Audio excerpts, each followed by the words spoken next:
국민의힘의 고민 중에 하나 역시 여론조사 결과겠죠. 월요일에 나온 여론조사 결과 살펴보도록 하겠습니다. 또다시 국민의힘 긍정 수치가 최저치가 나왔습니다. 리얼미터 여론조사 결과고요. 지난주 월요일부터 금요일까지 조사를 했습니다. 표본 오차는 플러스 마이너스 2%, 25.8%의 긍정 지지율 최저치가 나왔고요. 그리고 문제는 이제 부정이겠죠. 최고치가 나왔습니다. 70.8%, 처음으로 70이라는 숫자를 찍었고요. 긍부정다 지난주보다 한 4%포인트 크게 움직인 부분, 이 부분도 좀 눈에 띕니다. 정당 지지도 지난주 그런 걸 볼 필요도 없고 이번 주만 봐도 민주당이 43.2%, 국민의힘이 29.9%, 조국혁신당 9.2, 개혁신당 4.3, 진보당 1.8, 두 정당 격차만 보겠습니다. 13.3%포인트. 아주 큰 격차가 나왔습니다. 박창훈 교수님 어느 점을 주목하셨는지요? 그러니까 최근 부정이 갑자기 이제 늘어난 이유를 보면 이거는 이제 한동훈 대표와의 소위 독대 불발 이게 영향이 가장 컸어요. 뭐 야권과 소통 안 하는 거는 너무 오래된 얘기니까 더 얘기할 필요도 없고요. 뭐 한동훈 체제와의 갈등도 오래됐지만 설마 이렇게 독대까지 거절하고 온 국민이 보는 앞에서 밥만 먹고 가 이럴 줄은 몰랐겠죠. 그러다 보니까 대통령이 해도 지금 너무한 거 아니냐. 이게 무슨 뭐 벽 같은 느낌이에요. 불통. 대화가 안 통하는구나. 국민의힘 당원들 입장에서 보면 자신들이 압도적인 표차로 밀어준 대표가 소위 말해서 용산 대통령실 가가지고 말 한마디 못하는 구조를 지금 소위 만찬을 한 거 아닙니까? 네. 여기에 대한 실망감이 부정 여론으로 이어졌다. 이거는 아까 앞서서 우리가 전 지역, 그다음에 70대, 뭐 TK, 대구 지역에서도 부정 여론이 이제 많아지는 이런 경향 속에서 지지층마저 등을 돌리고 있다라고 하는 결정적인 이제 증거가 되는 거죠. 그런 점에서 우리가 흔히 뭐 20%가 무너지면 국정 동력이 없다라고 얘기하는데. 지금 이제 우리가 주요 여론조사가 갤럽 또는 리얼미터, 뭐 MBS, 뭐 이 정도 꼽습니다. 근데 이게 다 지금 9월 들어서 다 최저치를 기록하고 있어요. 결국 재론의 여지 없이 보수층마저도 등을 돌리고 있는 상황 속에서 국정 동력이 사라지고 있는 이 상황 속에서 과연 언제까지 버티기로 일관할 거냐, 시간 끌기로 일관할 거냐, 이제는 선택의 시간이 국민의힘에 온 거 아니냐, 이런 얘기를 국민의힘 내부에서도 진지하게 고민하고 있다고 봐요. 그게 한동훈 대표가 지난번에 우리가 뭐 정부에 뭐랄까요, 무조건적으로 따라가는 거 아니다라고 하는 얘기가 이런 독자 행보의 가능성을 얘기를 한 거라고 보고, 그것이 이탈표로 나올지 아니면은 당 대표직 사퇴로 나올지 아니면은 뭐 지상병 특검법 같은 경우에 독자 발의로 나올지 뭘로 나올지 모르겠지만 한동훈 대표나 국민의힘의 뭔가의 이제 독자 행보 가능성도 눈여겨볼 대목이 될 것 같습니다. 네, 장 수장님.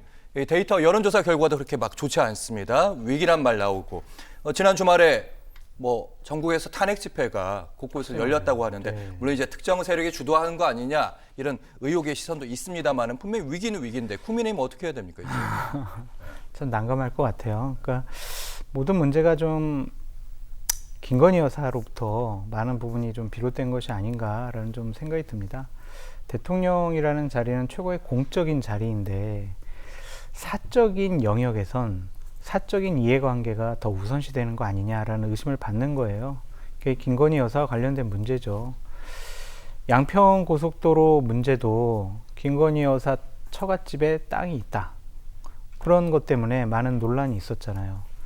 별다른 의혹이 해소되질 않았습니다. 명품백도 마찬가지죠.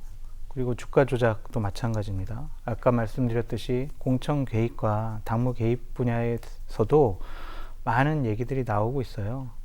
이 부분에 대해서는 대통령께서 공정하고 정의로운 상식적인 판단을 못 하시는 것 같습니다. 대통령이라는 최고의 공적인 자리에 있는 권한과 권력을 자기 부인의 의혹을 방어하는 데 사용하는 것이 아니냐. 그것이 바로 우리가 윤석열 정권이 처음 정권 교체를 했을 때 기대했던 공정, 정의, 상식을 저버린 거 아니냐. 그것 때문에 지지율이 떨어진다고 봐요. 그렇기 때문에 대통령께서 김건희 여사 문제를 어느 정도 정리하고 가지 않으면 앞으로 남은 3년 동안도 지속적으로 여러 가지 리스크에 휩싸여서 국정 운영에 대한 지지도가 높아지지 않을 가능성이 높아 보입니다. 그러니까 권력은 있으되 권위가 땅에 떨어지는 거죠. 권위가 없으면은 자발적으로 많은 사람들이 윤석열 대통령이 하고 싶어하는 4+1 개혁에 대해서도 지지하지 않습니다. 국민이 지지하지 않는 연금 개혁 어떻게 합니까? 건강보험 개혁 못합니다. 교육 개혁도 못하고요. 노동 개혁 못합니다. 국민이 반대하는데, 절대 다수가 반대하는데, 그 대통령 결정에 대해서 권위를 인정하지 않는데 어떻게 나라를 운영할 수가 있습니까? 그 첫 출발점이 김건희 여사 문제다. 그래서 이번에 국정감사가 김건희 여사 국감 아니야? 이런 얘기가 야당으로부터 나오고 있잖아요. 거기에 더 많은 김건희 여사와 관련된 의혹과 문제점들이 지적이 되면 대통령께서도 결단을 하셔야 될 상황으로 가지 않을까. 안 그러면 나라가 너무 시끄러워질 것 같아요. 박근혜 전 대통령 재임 시절에 국정농단 여러 가지 의혹들이 밝혀졌을 때 정말 나라가 마비됐었잖아요. 탄핵 집회 계속 열리고 국정 지지도는 대통령 긍정평가는 거의 한 자리 숫자로 떨어졌어요. 못해요, 국정 운영을.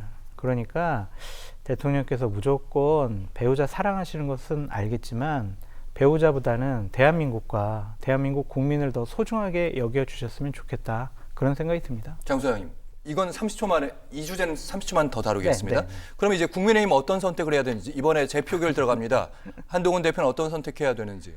쉬워 보이지 않아요. 먼저 깃발을 못 들 겁니다. 그냥 정말 국감 때 더 많은 일이 밝혀져가지고 의원들이 스스로 한동훈 대표 이거 우리가 도저히 방어 못하겠어요. 당신이 앞장서 주세요. 깃발 들어주세요.